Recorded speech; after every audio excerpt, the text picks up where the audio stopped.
Contraction. सुनिए सभी, class अगर हमने अभी लैंथेनम के बारे में क्या पढ़ा कि जितने भी लैंथेनाइड्स है पिछली क्लास में इलेक्ट्रॉनिक कॉन्फ़िगरेशन बहुत अच्छे से पढ़कर आए हैं, तो हमें पता है कि कब कब कौन कौन किस किस ऑक्सीडेशन स्टेट में एग्जिस्ट करता है, किस किस के पास कितने कितने फ्री इलेक्ट्रॉन्स होते हैं, ये हम सबको पता है। नंबर ऑफ फ्री इलेक्ट्रॉन्स होंगे यानी अनपेयर्ड इलेक्ट्रॉन्स होंगे, अनपेयर्ड समझते हैं जैसे 4f1 अनपेयर्ड हो गए 4 में, 4f7 तक तो अनपेयर्ड ही चलता है मामला, है ना, क्योंकि f में कितने बॉक्सेस होते हैं 7। उसके बाद अगर 4f8 आए तो एक पेयर हो जाता है, बाकी के 6 अनपेयर्ड बचते हैं। 4f9 आ जाए तो 2 पेयर हो जाता है, बाकी के 4 अनपेयर्ड बचते हैं। तो इस तरीके से चीजें चलती रहती है। अब हमारे पास पैरामैग्नेटिक और डायामैग्नेटिक कैरेक्टर भी हम लोगों ने पढ़ लिया था कि जितने अनपेयर्ड इलेक्ट्रॉन होते हैं आप यहाँ पर फॉर्मूला में पुट करो √n+2 में n की जगह रखो नंबर ऑफ इलेक्ट्रॉन, यहाँ भी नंबर ऑफ इलेक्ट्रॉन, और वैल्यू को सॉल्व करके आप बोहर मैग्नेट्रॉन की वैल्यू निकाल सकते हो। मैं अभी सॉल्व क्यों नहीं करा रही, क्योंकि नेक्स्ट चैप्टर में हमें करना है, सीखना है। रेस्ट ऑफ द थिंग, एक अलग टाइप के मैग्नेट्स आते हैं हमारे पास जिनका नाम है फेरोमैग्नेटिक सब्सटेंसेस। 3 टाइप के मैग्नेटिक सब्सटेंसेस होते हैं। आप सॉलिड से पहले एक चैप्टर हुआ करता था केमिस्ट्री में, that was the solid state. अभी भी कुछ बुक्स में आप देखो सबसे पहला चैप्टर 12th का वही होता था, उसमें पढ़ते थे लोग फेरोमैग्नेटिक सब्सटेंस, पैरामैग्नेटिक, तो डायामैग्नेटिक। तो बच्चों फेरोमैग्नेटिक वो होते हैं जिनके पास 1000 टाइम्स मोर मैग्नेटिक फील्ड से अट्रैक्ट होने की पावर होती है in comparison to paramagnetic substances. So they have a very strong magnetic moment and इतने सुपर पावर मैग्नेट्स होते हैं कि इनको हम लोग बड़े ही स्ट्रॉन्गली मशीनरीज में, एंड जब हमारा आईज का सर्जरी होता है उसमें भी हम, बस आई सर्जरी में तो आप लोगों को पता है कि कौन सी मैग्नेट यूज करते हैं, इलेक्ट्रोमैग्नेट यूज किया जाता है वहाँ पे। कोई भी आपके आंख में कुछ चला गया, स्टील या कोई भी सच मेटल ऑब्जेक्ट चला गया या मेटल का कोई भी पार्ट चला गया, तो वो उससे उसको खींच लेता है बाहर, दैट इज मैग्नेट। और बाकी तो हमारे टीवी में, हमारे घर में जितने भी इलेक्ट्रॉनिक जो सब्सटेंसेस जो सब में मैग्नेट लगी होती है, इसीलिए कहते हैं कि मैग्नेट को आप लोगों को टीवी के पास रखना भी नहीं चाहिए। यू नो दैट टीवी की स्क्रीन पर अगर मैग्नेट से आपने ऐसे ऐसे कर दिया तो स्क्रीन भी खराब हो सकती है। Magnet is very dangerous for your electronic goods, क्योंकि उसमें इनसाइड भी मैग्नेट होती है जिसकी मैग्नेटिक फील्ड आपकी मैग्नेट से डिस्टर्ब हो सकती है। बहुत सारी चीजों में मैग्नेट काम आती है, पर तुमसे कभी कोई पूछ ले कि हाईली मैग्नेटिक पावर वाले सब्सटेंसेस कौन होते हैं, तो फेरोमैग्नेटिक सब्सटेंसेस। क्या उसमें से स्पेशल है, हालांकि I can not teach you at that point because solid state नहीं है और वो पूरा एक टॉपिक है, फेरो एंटी फेरो। बोलो कुछ पूछना है कृष्णा? तो वो सब हम नहीं पढ़ रहे, मैंने आपको नॉलेज के लिए चीजें बता दी। ये लैंथेनॉइड्स की कुछ ऐसी कैरेक्टरिस्टिक्स है जो तुमसे कभी कोई पूछेगा नहीं, बट क्योंकि कोर्स में तो हमें आनी चाहिए। सिल्वरी व्हाइट कलर के होते हैं ऑलमोस्ट सारे के सारे। टार्निश का मतलब होता है बहुत जल्दी जंग लग जाता है इनके अंदर। क्यों? क्योंकि वाटर से रिएक्शन काफी जल्दी कर लेता है, पर ठंडे पानी से नहीं, थोड़ा हॉट वाटर से। हार्डनेस इनकी जैसे जैसे एटॉमिक नंबर बढ़ेगा, अगर हम जैसे बात करें लैंथेनम, तो लैंथेनम के आगे जैसे जैसे हम सीरीज में आगे बढ़ते जाएंगे, cerium and all further so on, तो सबके केस में जितना जितना एटॉमिक नंबर बढ़ेगा उतनी उतनी हार्डनेस बढ़ती चली जाएगी। ये तो हो गया रटने वाला पॉइंट, देख के सुन लिया, रट लिया। इसके पीछे रीजन मुझे कोई बता सकता है क्यों? क्या जो बोले वही? Why there is क्या in between? If you are actually thinking or listening clearly, continuously what I am saying, why? Nuclear charge. But nuclear charge is supposed to attract the electron. And your electron suppose not going to release from the valence shell. If electron are not going to release from the valence shell, this is not going to be good metal at all. Do you know what is the metallic character of the metal? Which property build the metallic character? Losing of electron or losing maximum number of electrons? Yeah, losing maximum number of electron easily will going to build the metallic character of the element. Because as we know that S block is superhero for releasing the number of electron in very easier way. Sodium in comparison to lanthanum of course going to be released the electron in very easier way because it's very quick, but we are not supposed to think about quick over there. We have to think about the number of electron.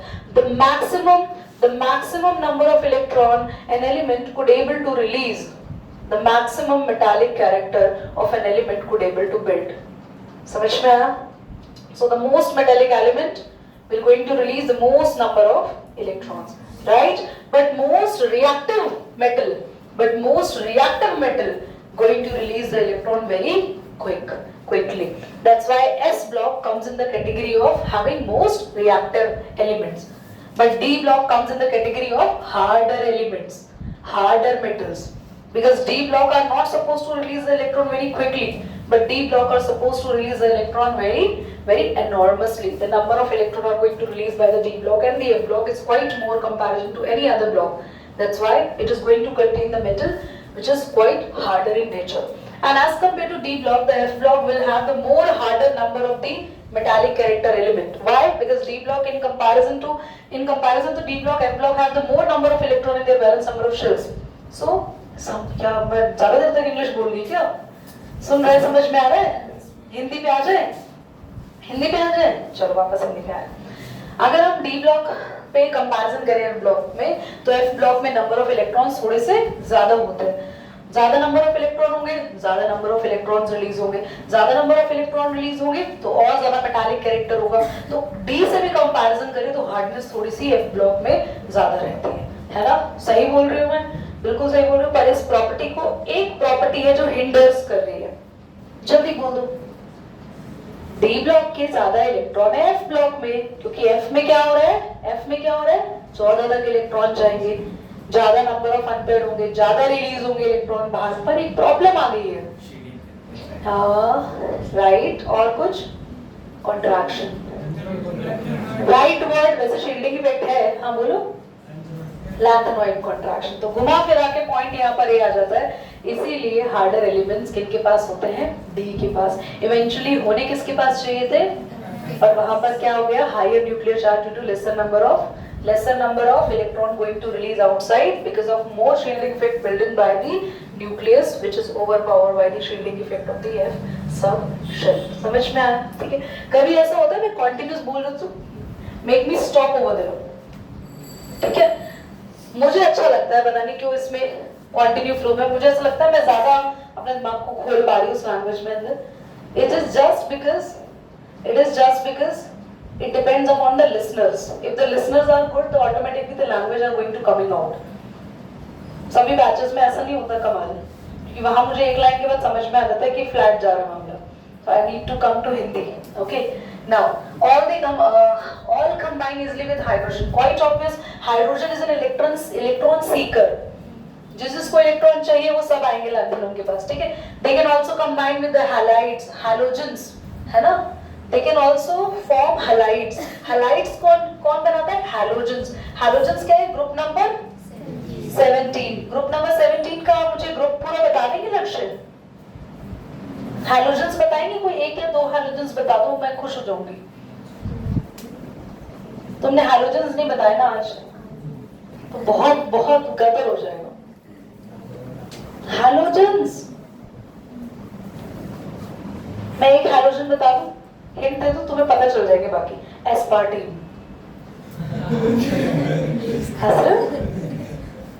अच्छा iodine. कौन बोलो? नहीं बोलना था ना, उसको guess करना था. आप बोल दो भाई. फ्लोरीन. अब हाँ एक मिनट प्लीज बोलो.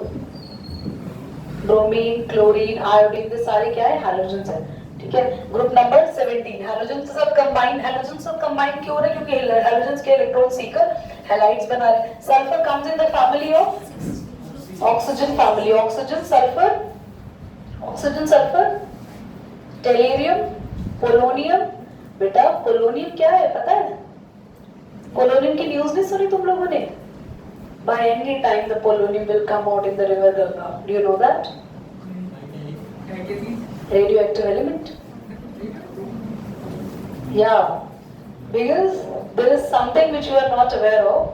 There is a thing that मतलब कुछ ऐसा एक मशीन कह लो या कुछ ऐसा है जो कि एक प्लांट बनाता है हिमालय पे, न्यूक्लियर पावर प्लांट. पता नहीं क्या बनाता, मुझे नहीं पता. मैंने इसको सुना है, इसने भी वही सेम चीज सुनी होगी, तो मैंने भी सुना है. फिर मैंने उसको स्टडी किया, मैंने वो रील देखा था. Generally I don't believe on reels, तो मैंने उसको स्टडी किया गूगल पे कि जनरली ऐसा था कि उस पर रिसर्च करने के लिए यहाँ पे ऐसा कुछ हुआ था, एंड इट वाज राइट, ये सही था, ऐसा हुआ था।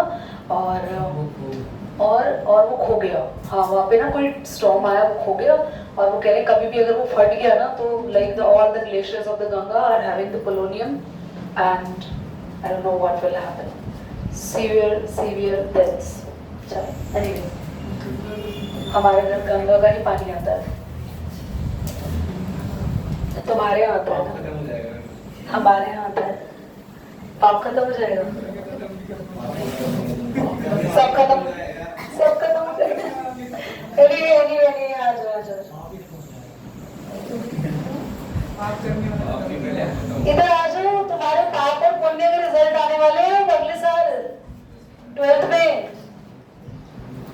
और तुमने बड़े पाप किए हुए हैं, बता रही हूँ मैं। OSM शीट उसी की गलत चेक होती है जो बच्चा सबसे ज्यादा चीटर होता है थ्रू आउट द ईयर।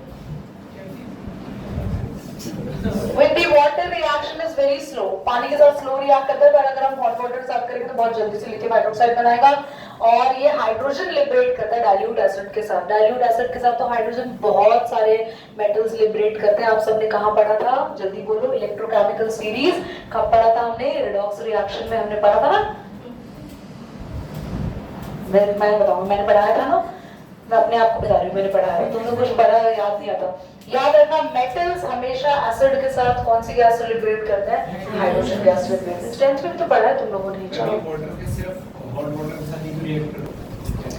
बेटा, लैंथेनॉइड में हम लोगों को हमने पढ़ना है, अगला बेटा ध्यान से देखो, बेसिक कैरेक्टर की बात करते हैं।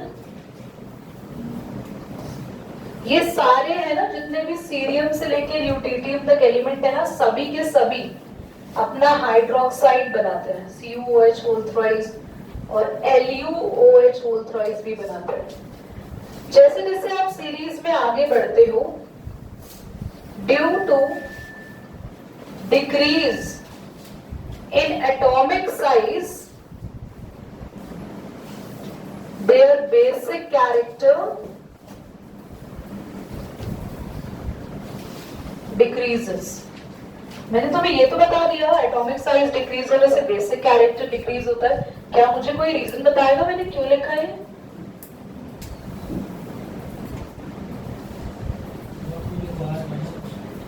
कुछ नहीं, बहुत कॉमन सी बात है।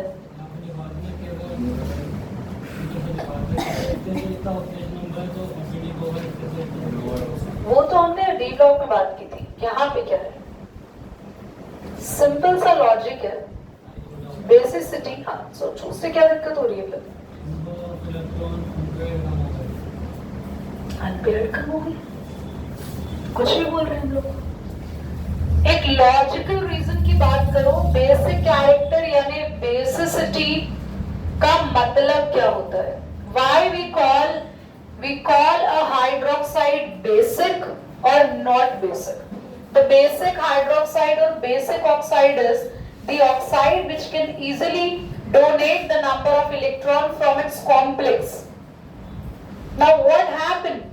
The size of the central atom is being decreases.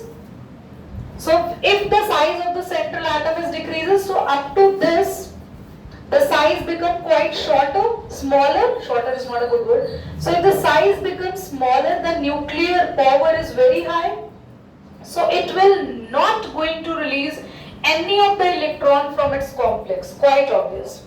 So the basic character will depend how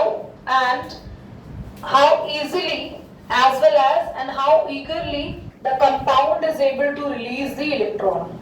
So if the compound is able to release the electron, we call the compound is quite basic in nature. Okay? And another definition is the compound is able to release the OH minus ion. Also we have heard about the basic character. So OH minus ion, if supposed to be released, then bond should be weakened. The bond should be easily broken, or bond should be weak enough. If the bond should be weak enough, it will be easily broken and OH will easily release out from the complex. But here what happened, as we move from cerium to lutetium, the size of the central metal atom decreases. Smaller the element, higher the nuclear power, strengthens the bond so the bond will not going to be broken down very easily. Hence the OH negative not going to release from the complex easily.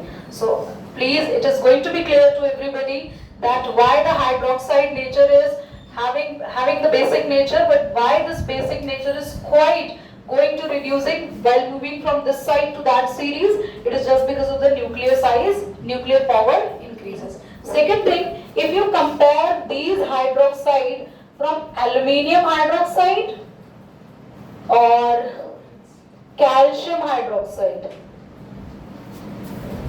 if we compare these hydroxide to calcium hydroxide, so which one is more basic? Very good, calcium. Aluminium is more basic or calcium is more basic?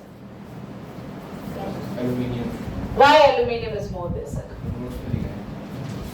Notes में तो गलत भी लिख सकता है, मैं जान के भी गलत लिखवा सकती हूँ, इसलिए सोच समझ के पढ़ के बोलो।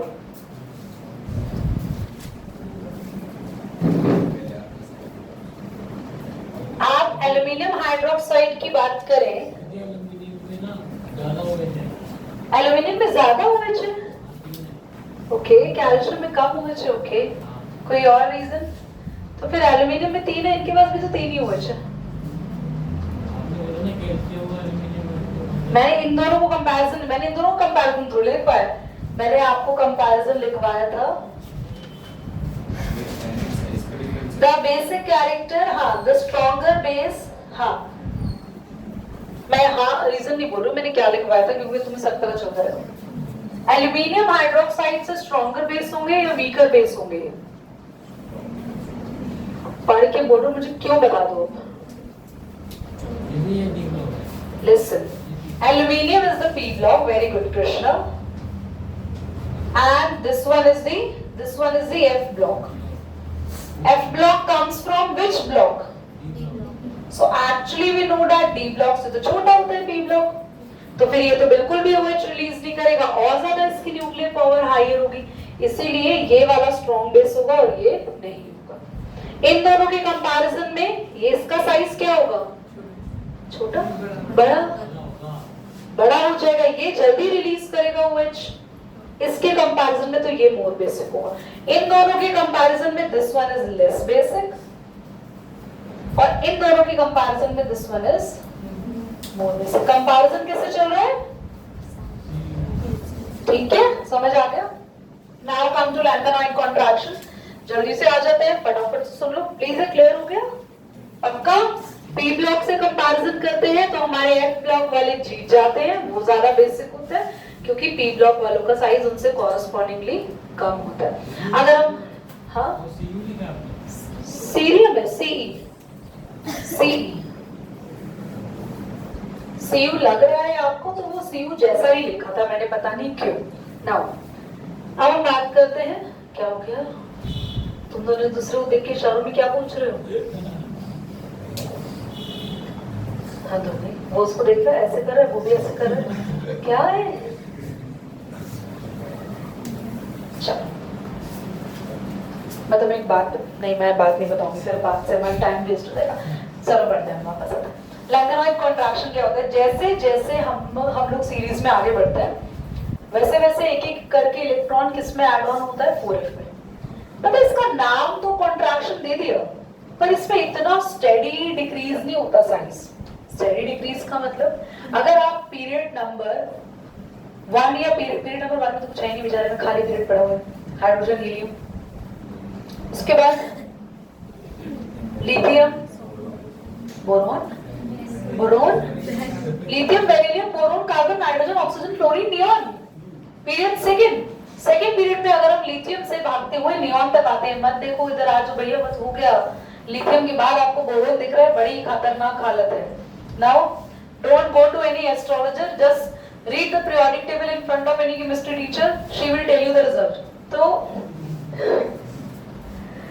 लिथियम से अगर आप नियॉन तक आते हो, तो हमने पढ़ा था ना कितना साइज धीरे धीरे कम होता है, उसके पीछे एक बहुत बड़ा रीजन है, पता है?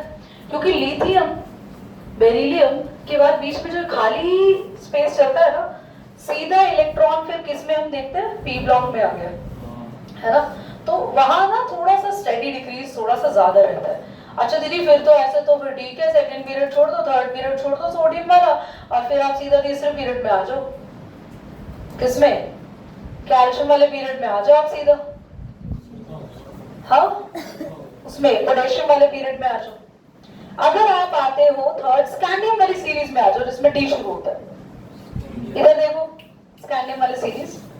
तो अगर हम, हाँ वो होगा तो फोर्थ पीरियड। अगर हम फोर्थ पीरियड को देखते हैं, मेरी बात को ध्यान सुनना, फर्स्ट पीरियड तो कुछ ऐसा है ही नहीं हमारा, सेकंड और थर्ड को बोले तो इनमें नहीं खाली रहता है बीच का स्पेस, फोर्थ है जो पूरा भरा हुआ रहता है। इन सब में जो डिक्रीज होता है ना साइज में, उतना ज्यादा डिक्रीज ये लैंथेनॉइड कॉन्ट्रैक्शन में नहीं होता, उतनी स्ट्रॉन्ग कॉन्ट्रैक्शन इसमें नहीं आती है। क्यों नहीं आती है उतनी स्ट्रॉन्ग कॉन्ट्रैक्शन इसके अंदर? मैं बोल रही हूँ नॉर्मली हमने पढ़ा है, जब हम लेफ्ट टू राइट मूव करते हैं नंबर ऑफ इलेक्ट्रॉन शेयर्स में बढ़ते रहते हैं, न्यूक्लियस का चार्ज बढ़ता रहता है और हमारा साइज डिक्रीज होता चला जाता है।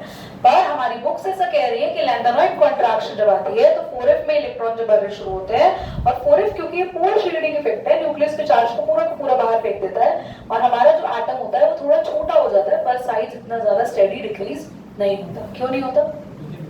क्योंकि सारे के सारे इलेक्ट्रॉन, हाँ आप बोलो,